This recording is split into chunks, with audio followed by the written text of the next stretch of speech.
Baik, sepertinya bisa kita mulai saja karena peserta meskipun belum hadir semua, tetapi presenter untuk di list ya. Presenter Ya. pertama Bapak Iwan Nurhadi, Bapak Ferdinand sudah hadir, Ibu Liberta juga. Baik, Bismillahirrahmanirrahim. Assalamualaikum warahmatullahi wabarakatuh. Waalaikumsalam warahmatullahi wabarakatuh. Good morning, ladies and gentlemen. Welcome to the panel session of the International Conference on Gender, Culture, and Society. So today is the second day of our conference. And I would like to say thank you very much for all presenters for being here on our station today.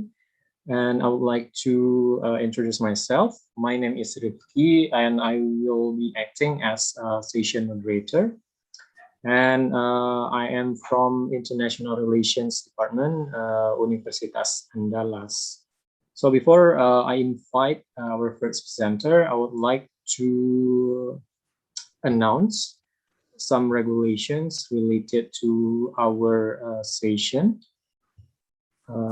In regards to time duration, so each presenter will have around 10 minutes to present their paper. And after that, it will be followed by 5 minutes Q&A. So in total, each presenter has around 15 minutes to complete their presentation, including Q&A session. So after that, we could move to the next presenter. And also for audience or other presenters who would like to ask questions or give comments on the presentation, you could simply leave questions as well as comments in the chat box. So feel free to leave them in the chat box because I'm going to read them out after each presentation. And when we are approaching the end of our session this afternoon, the operator will also share the link for attendance list. So I hope that everyone's here, especially the presenters and also me as moderator, will fill out the attendance list because this is also a requirement to obtain a certificate. And I think that's pretty much regulations for our station. And I hope it's clear, Bapak Ibu. Yes, it is clear, Pak Rifki. Okay, thank you, Pak Iwan. So now I would like to invite our first presenter, Bapak Iwan Nurhadi from IPB University. He will present his paper titled Women and Tourism in Banyuwangi, Dynamics of Rural Development and Social Inclusion. To Pak Iwan, time is yours. 10 minutes, Pak. Thank you. Thank you, Pak Rifki, for the time. Operator, can you please share my slide?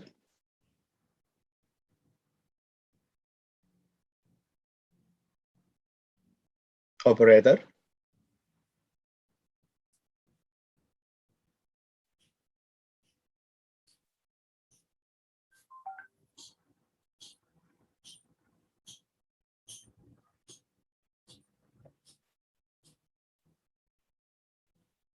Thank you. Distinguished presenters, moderator, and all participants, good morning. It is an honor for me to present my research entitled Women and Tourism, Dynamics of Rural Development and Social Inclusion. Without further ado, next, please. The presentation will be started by presenting the introduction, followed by objectives, method, result along the discussion, and ended by conclusion. Next, please.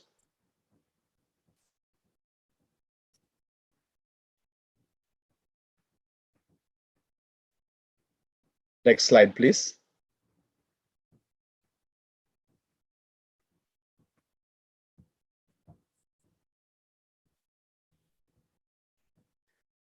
Banyuwangi has significant development within last 10 years, especially in tourism development. The development is count on tourism policy and practices. In this development, women have significant, I'm sorry, contribution that get too far little attention. Therefore, in my study, I focus on scrutinizing this gap. It is important to concern into this notion because women also became a member of indigenous people called Osing community. We settled the iconic realm in Banyuwangi's tourism development. Next slide, please. Who is Osing community actually? Osing community is isolated people from the rest of Blambangan Kingdom. They speak in Japanese Banyuwangen, which is very much unique and different from the rest of Japanese, and hold Islamic syncretic. They practice agricultural livelihood and spread across 9 sub-districts in Banyuwangi. Next slide, please. As I mentioned before, my study aims at analyzing women roles in development of Banyuwangi, tourism practices, and analyzing the impact of tourism toward KC. The methodology, I use qualitative approach, particularly following case study design. The data were collected through in-depth interview, focus group discussion, and observation to 19 informants consisting of 10 women and 9 men. Next slide, please. After analyzing the data, some results are revealed. First, the woman roles in development of Banyuwangi tourism has transformed the Osing community and the woman. The dynamic of rural development could be identified by observing the economics and social aspect. In terms of economics, the impact could be recognized from women livelihood diversification, in which they begin to work in tourism. In social aspect, in other hand, the impact of tourism development could be identified in form of stagnant cultural identity, where women always took part in those activities in that development community bonding. And lastly, women have pivotal contribution to the pillar of tourism development. Unfortunately, women get lower recognition than men do. For example, women have less wage than men. Next slide, please. Impact of tourism development toward gender equality and social inclusion, shown by women have cultural role in conforming using Osing identity, and keeping the balance between the sacred one and the profane interested. Next slide, please. Taken all together, tourism became the means to bring women in the mainstreaming, gender equality, and social inclusion. And lastly, I would like to share the limitation of my study. The research was limited by the fact that only small number of interviews were conducted, and the research took place in one place. Thank you very much. I'm looking for a robust and insightful discussion. Thank you. I give the time to you, Pak Rifki. Thank you very much, Pak Iwan Nur Hadi, for a very insightful presentation. Right, so it is indeed a very interesting case of what happens in Banyuwangi, because we see here it's very clear, very obvious the relation between women's roles and tourism there. So I also encourage all participants here, if you have questions or comments, you could leave it in the chat box, or you could also ask Pak Iwan Nur Hadi directly. Yes. Right. So I actually have one question. Yes, please, Pak Rifki. Pak Iwan Nur Hadi, because in your presentation, as I saw that you mentioned there is an inequality between men and women when the women tend to have lower wage compared to men. So my question is about what about the role of local government? Yes. If local government try to do something like, making certain policy in order to Yes. make the position man and woman becomes more equal in terms of financial income. Did the government try to make like gender-based policy or something like that? Yes. Thank you very much for the challenging question, Pak Rifki. Indeed, actually, the government of Banyuwangi Regency have some affirmative policy to develop gender equality. But yet again, in terms of tourism, it is quite clear that tourism have a very much biased gender. They didn't account on the differences roles socially and culturally between men and women, female and male.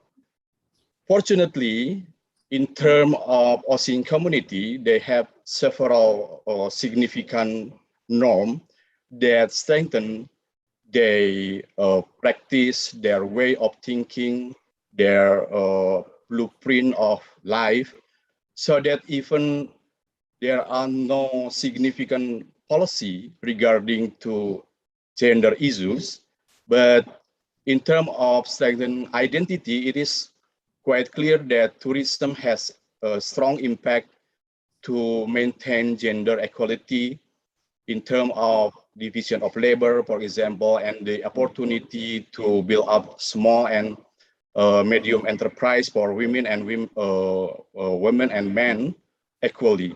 That's all I can say about my data, Pak Rifki. Right, thank you very much for your answer, Pak Iwan. I think we have another question from our presenters as well, Pak Ferdinand. So the question is, how do cultural norms in Japanese tradition prevent women from participating in tourism sectors?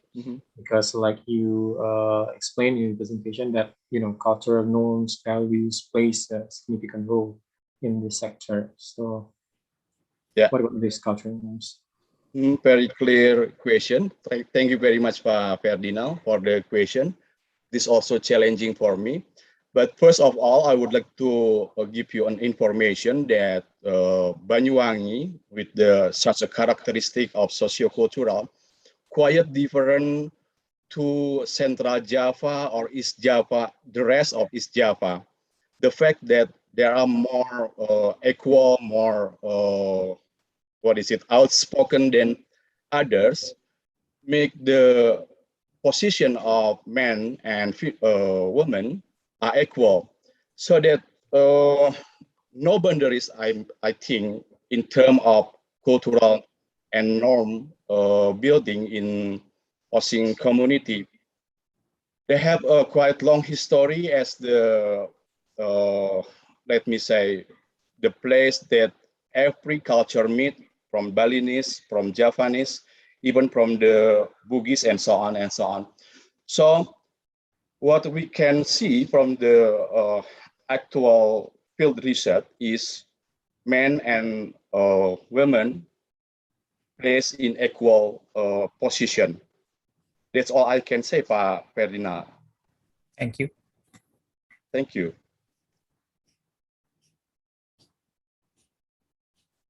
All right, thank you very much for the question and also the answers. I think we still have around 2 minutes for Pak Iwan.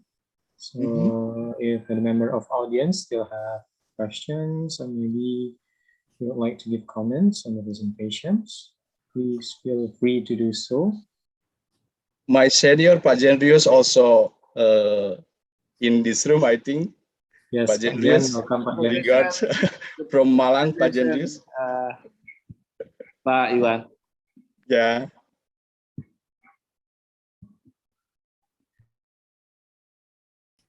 Right, so Osing community is like a native of Banyuwangi, right? Yes, they are native Banyuwangi. They consider as the, what is it? Yeah, the native one of Banyuwangi, exactly.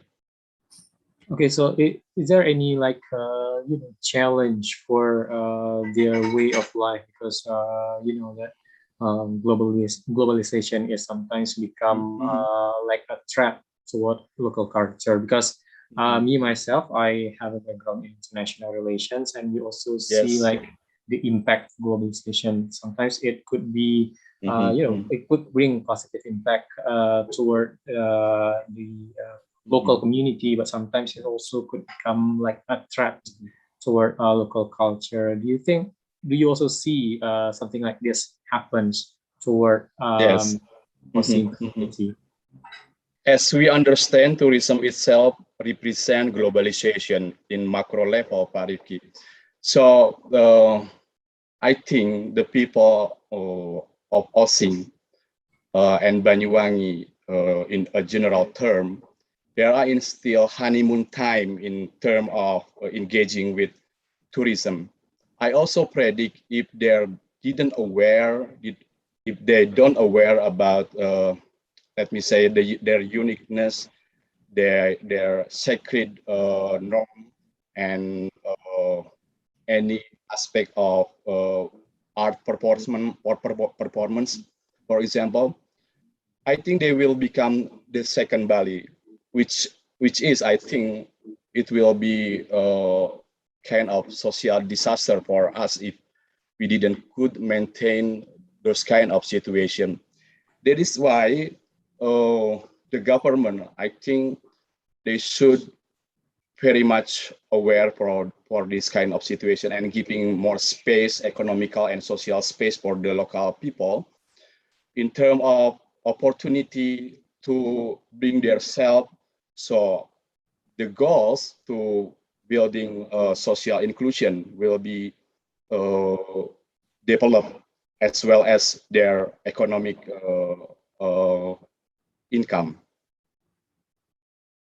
Right, Paiwan, yeah, I totally agree. There also some research, yes, research done by scholars is also Yes, important, like what Iwan has done so far in order to understand more real situation, like what happens in exactly, Banyuwangi. So I exactly, think Pak Rifki. yeah, Yeah. Mhm. this is also could be like a recommendation for government to to check or to make policies in the future. Yes, exactly. And the awareness to understand the role of woman also uh, important to take account, I think.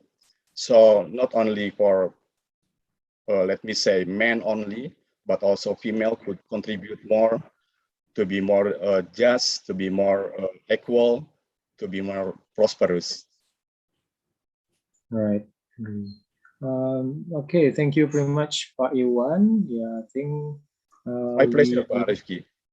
thank you. I think we need to move on to our next presenter. Here on our list, we have Bapak Ferdinand from Universitas Dallas. I believe Pak Ferdinand is a lecturer in English department, and he will present his paper titled Local People's Perception Towards Visitation to Museum Rumah Kelahiran Beliau. To Pak Ferdinand, the screen is yours, Pak. 10 minutes, please. Thank you, Pak. Ricky, can you please show my slide? Okay. Good day, ladies and gentlemen. Thank you very much for the opportunity. So I'm presenting, I'm representing my friends. There are 4 people involved in this research actually. So this paper is is actually part of our bigger research on literary tourism. Yeah, I believe that some of you have known that. Okay, so on this occasion, we talk about local people perception toward visitation to Museum Rumah Kelahiran Buya Hamka from an ungendered perspective. I'm not focusing on male or female, but I'm just looking at all. So for sure, I call this Museum Hamka, Hamka Museum. Next, please. There are 5 points I'm going to talk about. talk about the problem, theory, method, finding, and conclusion a little bit. Next, please. So next slide, please. So this research is encouraged by 4 questions. First, the phenomena of visitation to Hamka Museum in 5 years, 2015, 2019, and the attitude and behaviors of the local people to such visitation, and how the local people think of the visit socioculturally, and the last one in terms of economy. Next, please. So there are 2 groups of data we try to gather. First is visitors. Next slide, please. Visitors between 2015 to 2019. We gathered this data from the archive of the museum. And the second one is from a questionnaire we distributed to 30 local people, consisting of 16 male and 12 female, and 2 people undecided, so in which they don't want to show their identity, whether male or female. Next, please. So this research based on a theory of tourism and local people in relation to literature, actually. Yeah. But for this paper, the focus is not much on literature, but in a bigger research, we concentrate on the relationship between literature and tourism, actually. Yeah, I quoted WTO here. Tourism deal with the people moving from one place to another with quite some time. Yeah, so in which they can go there for pleasure, cultural aims, sport, business, and convention. Depends on what the destination is.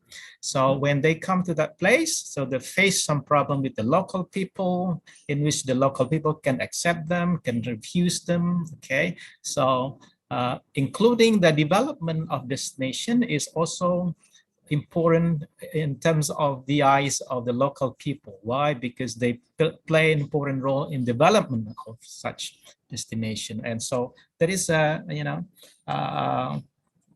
the impact between the visitors and the local people. So that's why we think that it is important to look at how local people perceive such visitation. Next, please. Next slide. So the method we use here, so as I mentioned earlier, we gather the data of visitation from the museum archive and a survey as well from 30 people, local people. As I mentioned earlier, 16 male, 12 female, and 2 undecided. So we apply a descriptive survey technique to determine how the local people perceive the museum. Now let's see finding a little bit. Next slide, please. Next slide, please. So within 5 years, the museum has been visited by more than 60,000 visitors, 60,000 people. Yeah, there is no sharp differences in numbers here between years and year. It's quite similar. Yeah. Well, although at some days or some months, yeah, there are some small differences in terms of number, especially on, if we look at the day, for instance, on Saturday and Sunday, there were more people to visit that. Because of holidays. Yeah, because we see Museum Hamka.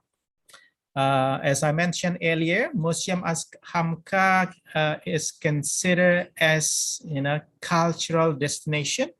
Is also considered as literary destination. Why? Because people come to the museum not only to enjoy themselves, but also to get some information about Hamka, in which Hamka is one of the greatest authors in Indonesia. So they're coming to the museum is not only to have fun, but to learn as well. To learn the life of Hamka, to learn the works of Hamka. As we know, Hamka is not only literary writers, but he also is also a preacher, a politician. Okay, so many occupation he had during his life. So people came to the museum to to know more about him and his life in general. So that's why on Sundays and Saturdays, and especially normally on holiday month, months of holiday in which there was no school, so more people, even though not much, more people visited the museum. Next slide, please. Next slide, please. Okay. So we come to the second one, the attitude of local people to visitation. So we can say it's positive. So they have positive attitude toward the existence of Museum Hamka in Sungai Batang, Agam, West Sumatra. So even though the museum, the coming of the visitors or the tourists to the museum impact the local people's lifestyle in general, but it's not quite significant. If we see here, we are looking at the dressing, speaking, behavior to do influence the between thought on their influence or not, and then they answer 15 to 15. And see here, dressing 15 to 15, influential, not influential, way of speaking 15 to 30. It's quite balanced. You see, except perhaps lifestyle, in which here only two people said that the visitors influence the lifestyle compared to 26. And local culture, custom, and others. You see, we pose 6 questions. Only 2 is different. In that one. So the impact on local culture, lifestyle. Next, please.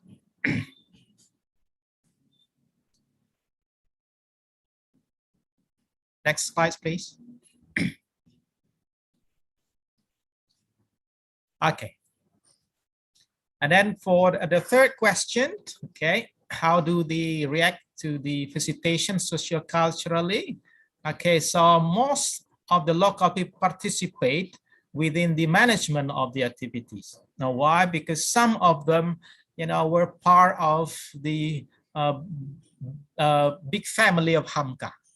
So they really support the existence of such museum. Even though not all of them participated within the management, but whenever there were activities held by the museum, they make effort to support the activities. So most local people agree to support the existence of museum for areas of support in terms of management, initiative, tourism, tourism planning and development, and collaborative. So if we can say it's positive. Is very positive. So they think of the existence of the museum in a positive way, in which they try to participate within the management if they can. If not, if they are outside, they support the activities that are conducted by the museum. The next one, please.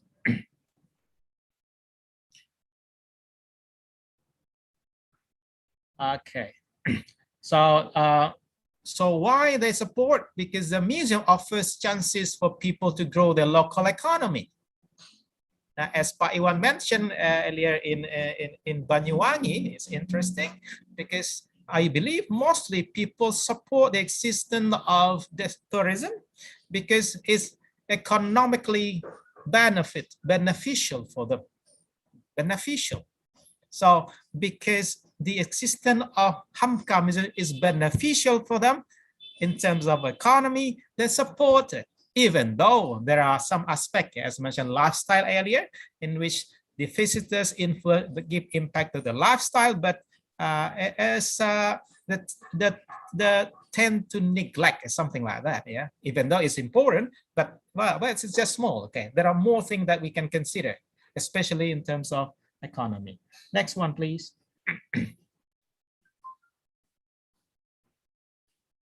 Thank you. Yeah. Right. These are some pictures. Yeah. Around. This is in front of the museum. The museum is here. This is the market near about 1 kilometer from the museum. This is the market. Okay. This is the mosque of Hamka, about 300 meters from the museum. Next one, please. In conclusion, okay, well, maybe it's not we cannot maybe say not many people visited, but in terms of a new one, a literary museum, all right, this museum invited more people to come. Yeah, so the yearly visit remain constant, around 12 to 13,000 people every year. So local people generally support the existence of the museum because they interacted with the visitors, and the coming of the visitors bring economic benefit to them. Thank you very much. Thank you, Pak Rifki. Yeah, thank you very much, Pak Ferdinand, for the presentation. I think this is one of the research that try to, dig more like potential local tourism. Yeah, if there is questions and comments from the audience. I would like to ask the question, Pak Rifki, if I may. Yes, please, Pak Iwan. Interesting topics, Pak Ferdinand. Very much give me some insight. But I would like to ask you about the methodology. Do you consider maybe for the next research to combine qualitative and quantitative? By mean qualitative, I think it is quite powerful to understand the meaning and the process. How do local people perceive to the tourism? For example, Buya Hamka with his greatest legacy, give them such a pride, or what else kind of meaning do they feel? Just a suggestion, Pak Ferdinand, and I'm looking maybe someday somehow we can collaborate to join research together. Thank you very much, Pak Rifki. Thank you, Pak Iwan. Yeah, we do. But so as I mentioned earlier, this is one part of our research. So actually, our main objective of this research is to look at the the attitude, people attitude and behavior toward Museum Hamka. So in this case, we are looking at the visitors, we are looking at the local people, and we are looking at the attitude and behavior of the management, including the government. Yeah, so we apply qualitative and quantitative as well. Yeah, in which we also interview some key informant, especially the guide, for example, the management, the key management there, as well as some key government officials, officers that play an important in development of this museum. Yeah, I believe there are not many yet. Research on literary tourism, in which the main focus is not only on tourism, but tourism in relation to literature, in which the focus is the life of the author, the work of the author, or the impact of the life and the work of the author on the people. So we are trying to look at some angle in this case. Now, hopefully it can contribute to the development of tourism in Indonesia in general, especially the literary sector in relation to tourism in Indonesia. Very honored if we can collaborate sometime, Pak Iwan. Thank you very much. We can keep contact later on. Thank you very much.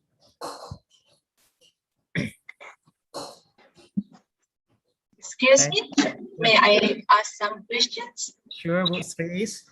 Yeah. Silakan. Assalamualaikum warahmatullahi wabarakatuh. Waalaikumsalam. Moderator and Pak Ferdinand. Yep. Actually, I was your student, Pak Ferdinand. Oh, I'm that's again. student 1989. Okay. I'm a friend of and now I am in Jambi University. Jambi, yeah. Congratulations. Nice to see you here, Pak Ferdinand. It has been long to see you. Yeah. I'm happy to see you here. And it is very interesting, Pak Ferdinand, because I have been lived in West Sumatra for about 6 years. But unfortunately, I have never visited that museums. Yeah, okay. Yeah, perhaps one day I will. And it is also interesting for me that you focus on local people's perception, right? Yeah. Okay.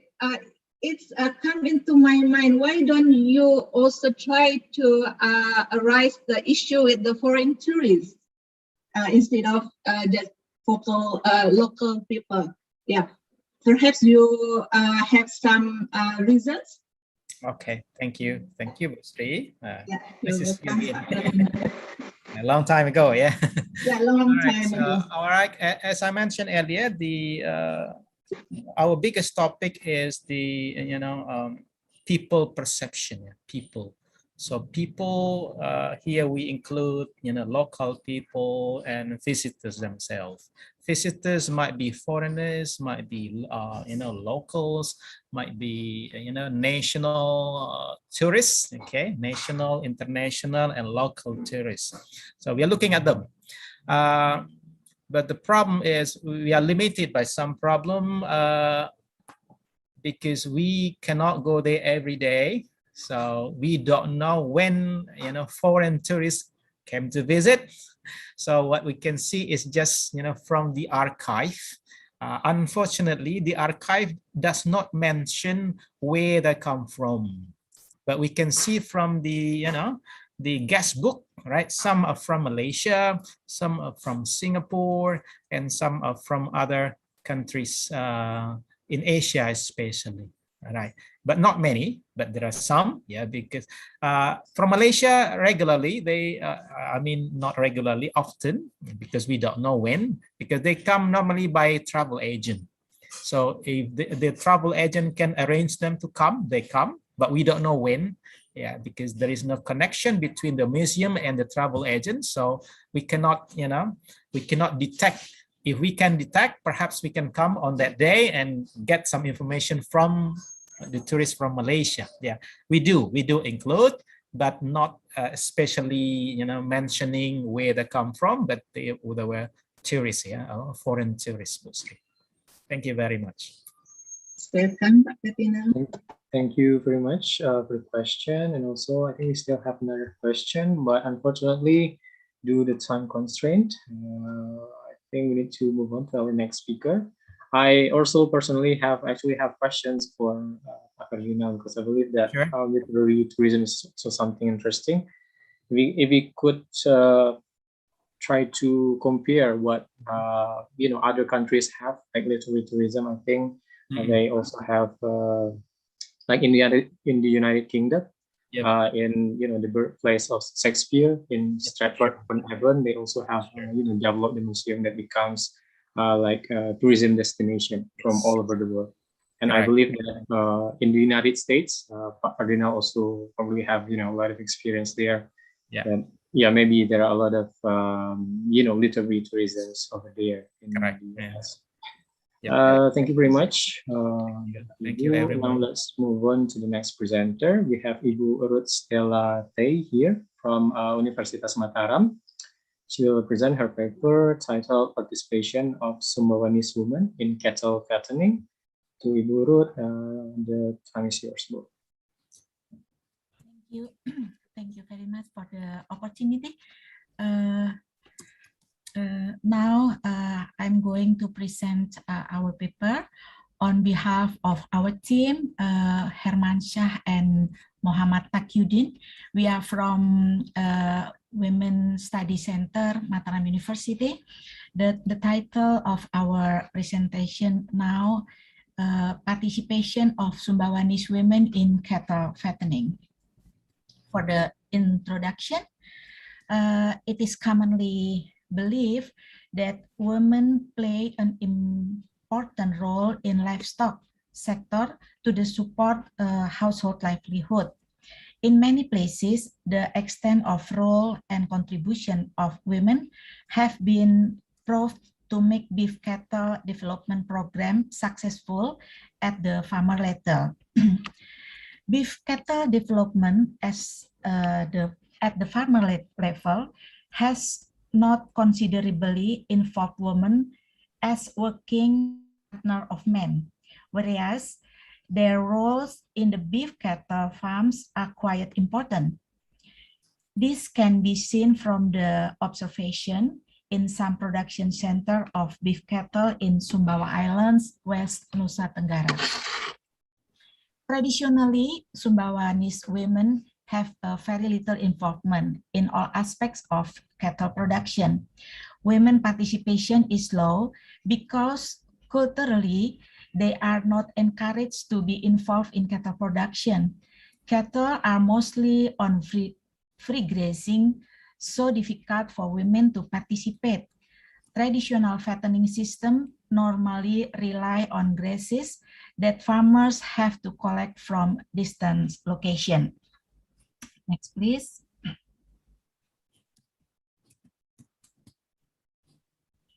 Cooperation Mataram University and Cisairo introduced Leucaena leucocephala varietas taramba for cattle fattening.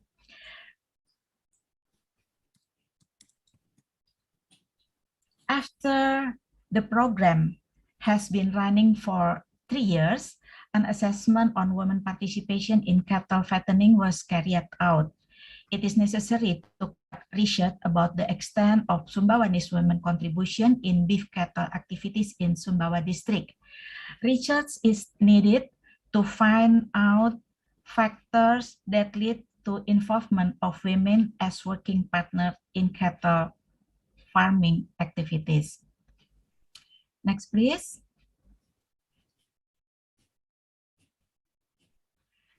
Increased availability of Leucaena stimulate farmers to conduct cattle fattening close to their houses.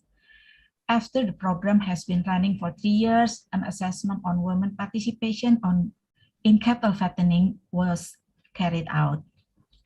Next slide, please.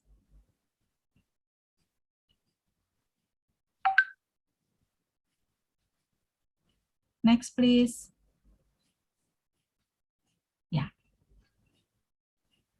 The objective of the studies are to assess the change of participation level of Sumbawanese women in cattle fattening using Taramba leucaena, and to assess the role of women in decision-making related to cattle business. Next, please.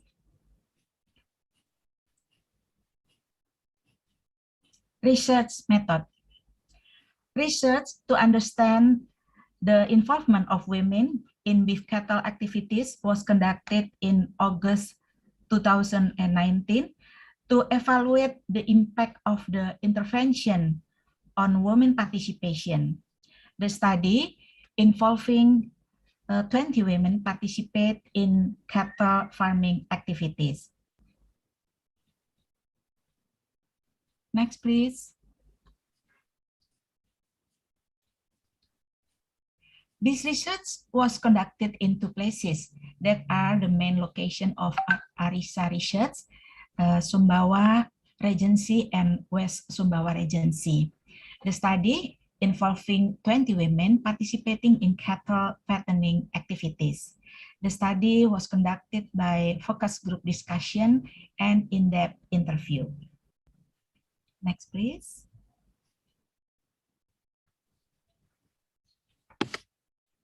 Yes, result and discussion.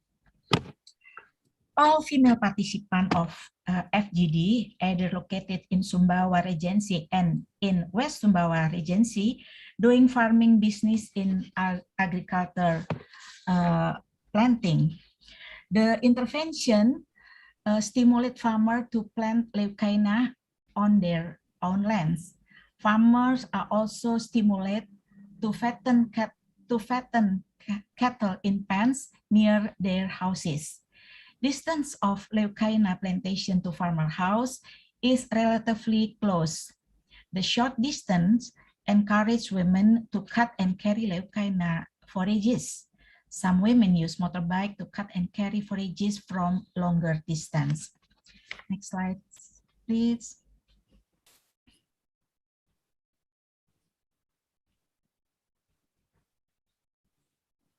The change of production system from extensive to cut and carry system and the availability of forages, Leucaena leucocephala varietas taramba, close to the house has increased women participation.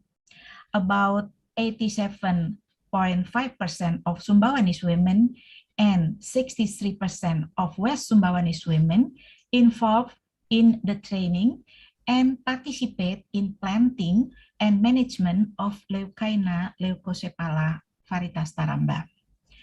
In Sumbawa district, women participation increased from 42% to 100% in collecting feeds, while in West Sumbawa, the participation increased from 8% to 45%. Next.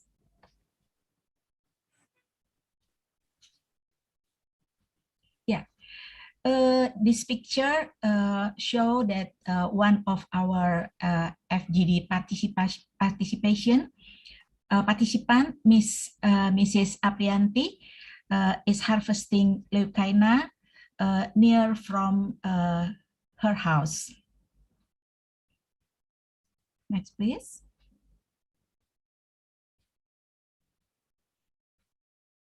Yeah.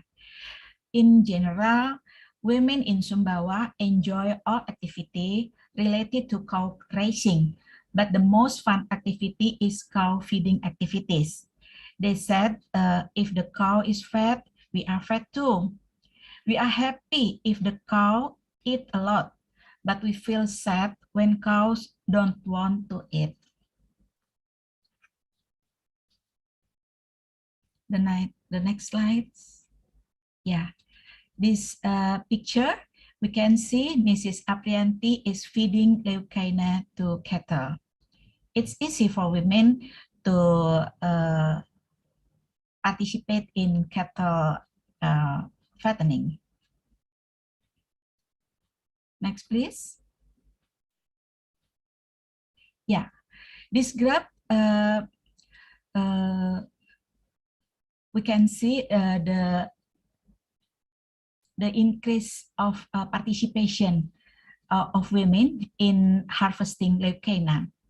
Women involvement in provision of fodder in Sumbawa Regency increased from 42 or 41.7% to 100%, while in West Sumbawa Regency, the participation of women in harvesting of leucaena increased from 8.3% to 45.4%.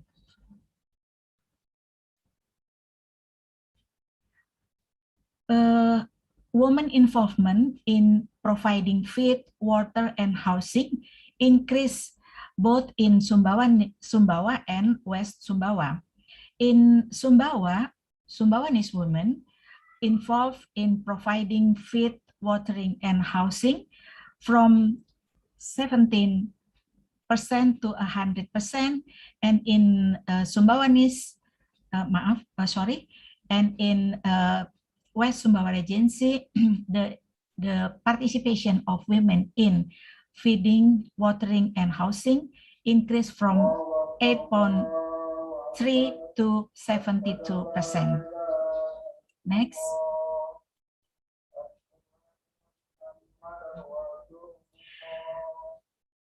As a result, the work of men have now been shared with women. So male farmers can have more time to do off-farm work or simply enjoy free time.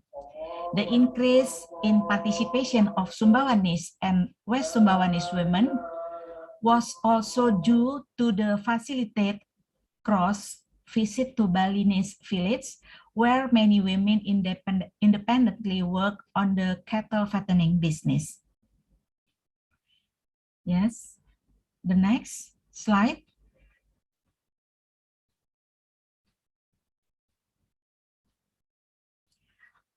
About decision making, all respondents participate in decision making process.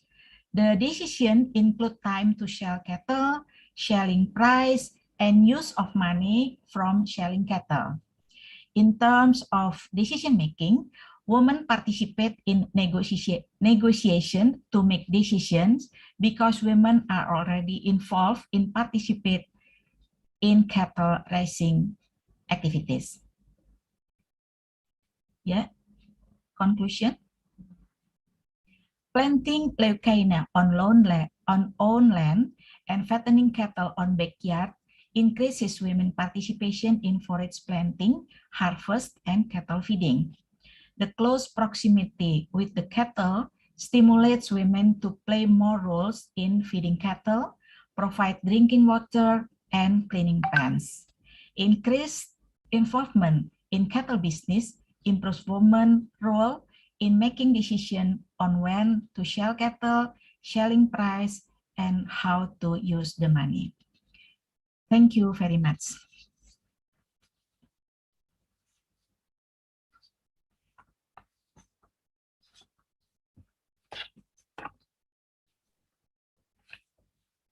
Thank you very much, Ibu Ruth, for a very interesting presentation about cattle racing and its relation to women participation in these activities. And it seems that in this cattle fattening process, it becomes like nowadays it becomes like female dominated activities, right, Bu Ruth? Yeah. So yeah, I also would like to invite the presenter participants. If you have questions or comments about the presentations, leave it in the chat box or ask Ibu directly. Yes, Pak Rifki, if I may. Okay, yeah, sure, Pak Iwan, please. Yeah, Iwan. I will deliver in bahasa, Pak Rifki, if you don't mind. Oke, Pak, silakan, Pak. Ya, Bu Ruth, saya ingin bertanya, apakah dengan aktivitas penggemukan gembala ini ya, Bu ya? Sapi. Sapi ya. Sapi ini justru menjadikan perempuan di Sumbawa, di lokasi penelitian Ibu, mengalami beban ganda. Karena mungkin secara tradisional mereka sudah beraktivitas di sektor-sektor yang didefinisikan secara turun-temurun barangkali di domestik begitu ya. Apakah gejala itu terjadi, Bu? Misalnya mereka ternyata menjadi sangat kelelahan karena juga harus mengurus ternak dan lain sebagainya. Yang secara konseptual mungkin itu disebut dengan burden itu ya, Bu ya, dengan beban ganda. Terima kasih. Ya, terima kasih untuk pertanyaannya. Saya menjawab dalam bahasa Indonesia juga ya, Pak. Jadi sebelumnya usaha peternakan itu di Sumbawa itu biasanya dilakukan oleh petani laki-laki itu di bukit-bukit, di gunung-gunung dan jauh dari kediaman mereka. Tetapi dalam program kami mengenalkan leucaena dan itu sangat bagus untuk pertumbuhan sapi, bisa naik berat badannya 0,5 kilo, 2,5 kilo dalam 1 hari, dan bisa ditanam di samping rumah atau di halaman belakang, menyebabkan partisipasi perempuan untuk memelihara sapi menjadi meningkat. Dan karena makanan untuk sapi dalam hal ini adalah leucaena itu berada di halaman belakang rumah atau dekat dengan perumahan mereka, maka mereka perempuan dapat dengan senang hati untuk terlibat di dalam proses penggemukan sapi karena tidak harus pergi jauh dari tempat tinggal mereka dan mereka bisa memelihara sapi, memetik atau memangkas pohon leucaena untuk diberikan kepada sapi sebagai makannya sewaktu-waktu. Sebelum pergi bisa kasih makan sapinya, setelah pergi bisa makan lagi. Tidak seperti ketika pemeliharaan sapi itu dilakukan di di tempat yang jauh. Dan apakah beban ganda atau tidak? Sebetulnya mereka itu sehari-hari juga sudah membantu suami untuk mencari pakan, bahkan di kejauhan sampai 5-7 bahkan 10 km dengan menggunakan motor. Tetapi setelah intervensi dari atau program yang kami berikan, mereka dengan senang hati dapat terlibat langsung dalam proses penggemukan. Dan karena mereka terlibat langsung, maka mereka mempunyai bargaining position yang cukup bagus dalam pengambilan keputusan kapan sapinya mau dijual, untuk apa dan sebagainya. Dan mereka sekarang juga merasa senang, happy karena bisa menghasilkan sendiri. Begitu, Pak. Thank you very much, Bu Ruth. Yeah. Terima kasih. You, Pak Iwan, and also Ibu Ruth. Unfortunately, because our time is very limited. Now let's move to our next presenter. We have Ibu Heriberta here from Universitas Jambi. And her paper title is The Involvement of Women and Children in Working in the Plantation Sector and the Impact on Income, Children's Education, and Family Health in Jambi Province. To Ibu Heriberta, you could start your presentation, bro. 10 minutes, please. Thank you. Thank you, Mr. Moderator. I'm representing Ibu Heriberta. We are team. On behalf of the team, I will present our paper right now. We are from Universitas Jambi and from the Gender Studies Center of Universitas Jambi. Thank you very much for the chance given to us. And on the screens, you see that our focus is about the involvement of women in children to work in plantations in Jambi province. And today we are focused on characteristics and motivations. It is part of a big research we conduct, and the research is still in progress. We are still conducting some data. And because we have to present now, so we cut and we put a special topic here, as you see on the screens. Okay, well, next please. Why we do this research? Actually, this research started from the uncertain economic conditions, especially during the COVID-19 pandemic, where, as we know, the prices of basic necessities are increasing, while family incomes tend to decline, resulting in disruption of family economic stability.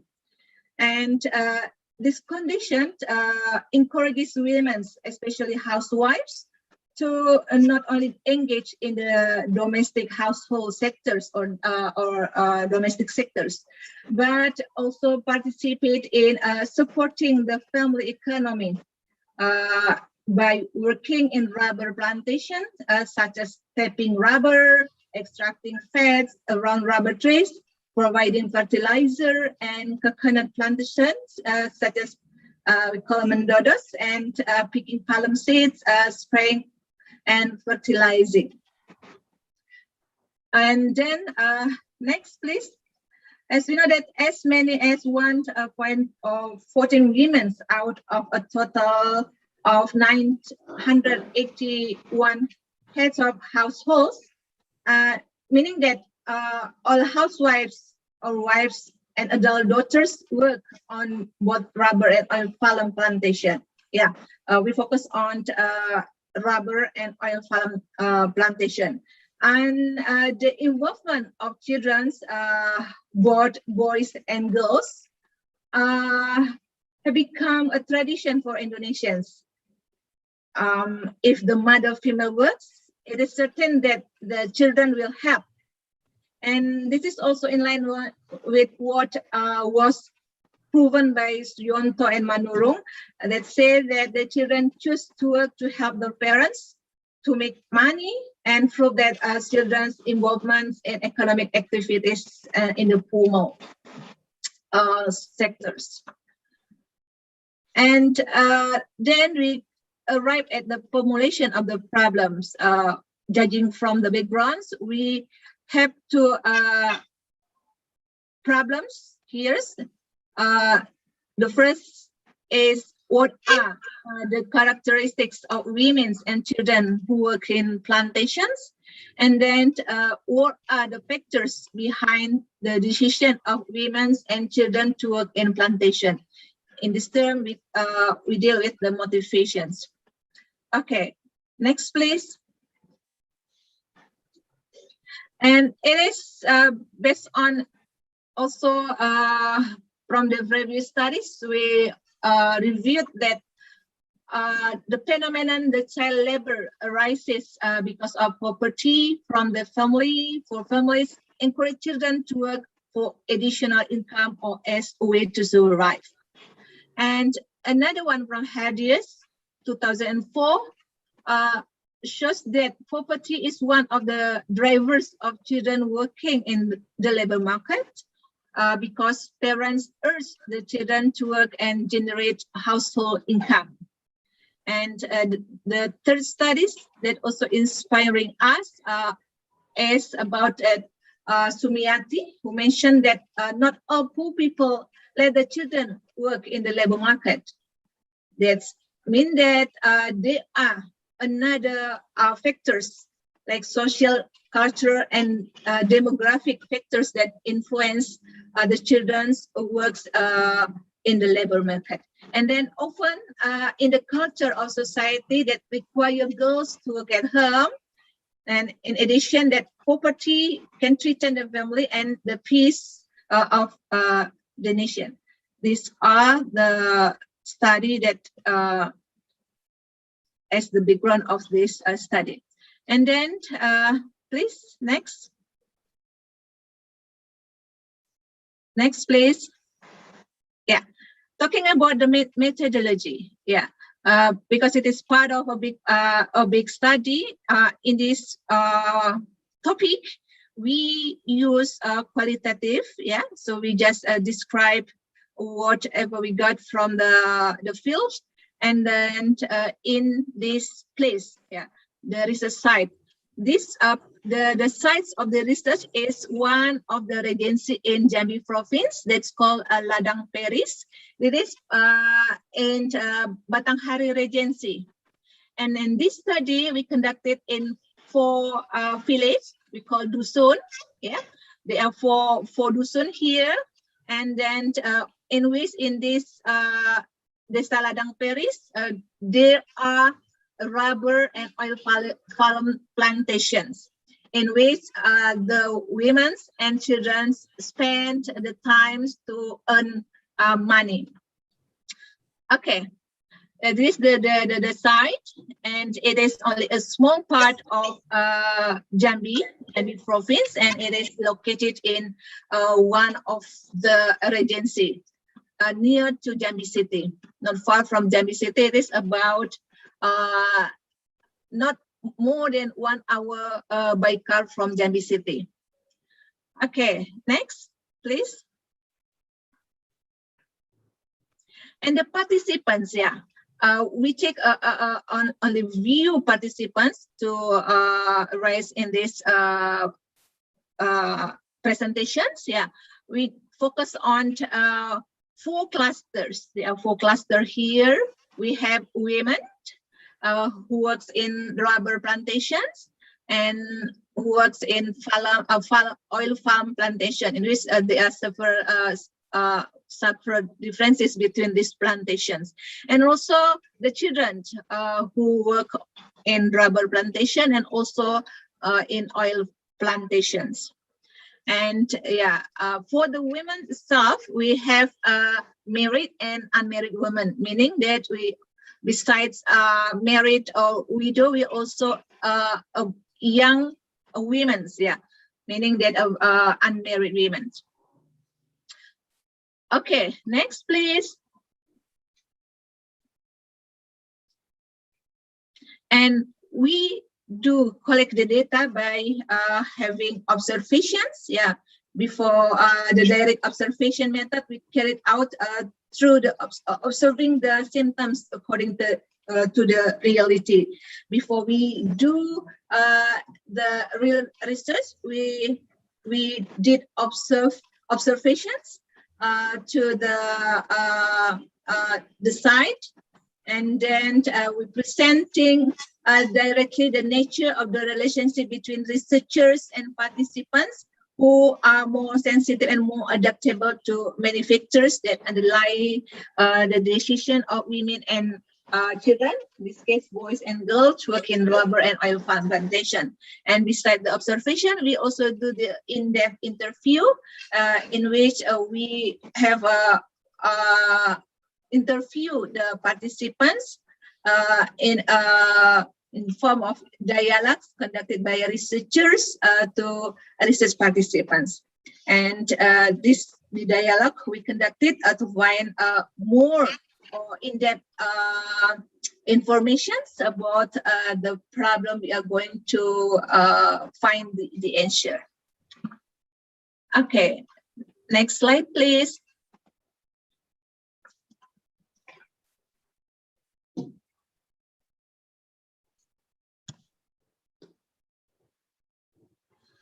And also in accordance with the methodology, we also have the secondary data collection techniques in which we collect the data from the BPS Jambi Province, Badan Pusat Statistik Provinsi Jambi, at the Office of the Population Control, Family Planning, Women's Empowerment and Child Protection, Batanghari Regency, and research reports related to research topics that are considered relevant and valid to the problem being studied. And then after the data collected, we do interpret the data, and then based on the concepts of the data and facts that have been obtained in the study, we conclude about the involvement of women and children working in the oil palm and rubber plantation sector in Ladang Peris village, Bajubang district, Batanghari, where we conduct this study. From this data, yeah, so far we got sorry, okay.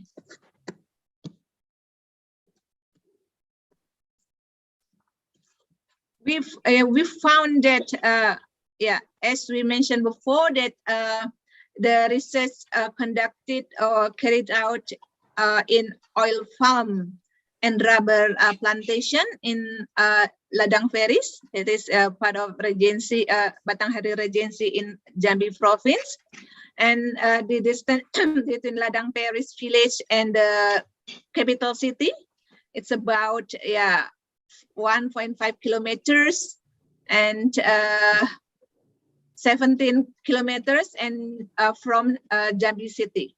And judging from the demographic positions that we have the border here. And from the data, we've found that in Ladang Peris that there are 4 villages with 4 areas and 14 sub-districts, and they are about 800 26 family head, and the residents about 2,951 people, and with 1,525 men and 1,426 women. And from that, we do characterize women and children who work in the oil farm and rubber plantation into several terms. They are in terms of age, education, income, and burdens. We can conclude from this table that mostly the women who involved in this plantation, we categorize into two. They are the first one, the single women, age over 18 years, and married women. And in this term, we divide into married women and divorced women, meaning that single parents. And also for the children, we have boys and girls. In terms of age, for female who works in palm oil plantations, yeah, they are about 22 years. And then they are currently, yeah, most of them are pursuing undergraduate education. Yeah, so meaning that working in the palm plantation is only as a side job while they are studying. Yeah, and they do this job to help the parents, yeah, to fulfill or to aid, to be an additional a breadwinner in the family. Yeah, most of them do this job to facilitate themselves, yeah, to pay their school fee at the college. And then for the married women, yeah, who work in oil palms, they are about 49 years in average. And in rubber plantation, they are 35 average. And yeah, most of them graduated from high schools. And they do these jobs, yeah, to fulfill their needs, besides helping their husbands. And from this, yeah, we can conclude that, next please, there are two things that motivate them to do this job. Yeah, the factors behind them, behind the decision to work in oil palm and rubber plantation. They are the first one is because of economic factors. They said that being a worker on oil farm and rubber plantations is an alternative that's to help the family's economy, which is increasing, yeah, day by day, in order to help the husbands, yeah, the breadwinner. And also being worker on rubber and oil farms, besides having the husband, they also find difficulties to find another job. Yeah, because most of them work in the plantations with the rubber or oil farms are not too far from their home. So it is. Sri, mohon maaf, Bu. Yeah. I think it's already more than 10 minutes. Okay. Okay. Thank you. Yeah, I apologize. Cut you yeah, there. I pressed the end. Okay, thank you very much. Right. Thank you very much, Ibu Sri. Yeah, you are most welcome. So I will invite if there's questions or comments on this And I have presentation. one, Pak Rifki. Yeah, sure, Pak Ferdinand. Yes, Interesting, Bu I think Sri. we could have one question. Yeah. Yeah, Ibu Sri. thank you. Right. As we know that, life is hard in plantation. Yeah, it's very Right. hard everywhere. Yeah. And normally women and children become victim, at least from the companies and the society. They don't want to work, but they have to work, Yes, right. to fulfill the need of the family. My question is dealing with how do government interfere with such, children exploitation? For me, it's children because, as you mentioned, they are only paid 20,000 per week. Yeah, Right. and the highest one is 60. Yeah? For me, it's low actually. Yeah? It's not much, but they have to do it. Is there any governmental interference in such cases, Bu Sri? Thank you. Yeah, thank you, Pak Ferdinand. Here there is Ibu Berta. Ibu Berta. Yeah, I will give the chance to Ibu Berta to answer these questions. Okay. Bu Berta, excuse me. Ya, Pak Ferdinand bertanya tadi, saya bahasa Indonesia ya, Pak Ferdinand. Okay. Bu Berta tadi bertanya apakah ada peran serta pemerintah ya untuk melindungi ya Pak Ferdinand ya, melindungi pekerja anak, karena tadi kita lihat bahwa penghasilan mereka jauh di bawah UMR ya. Betul. Bu Berta.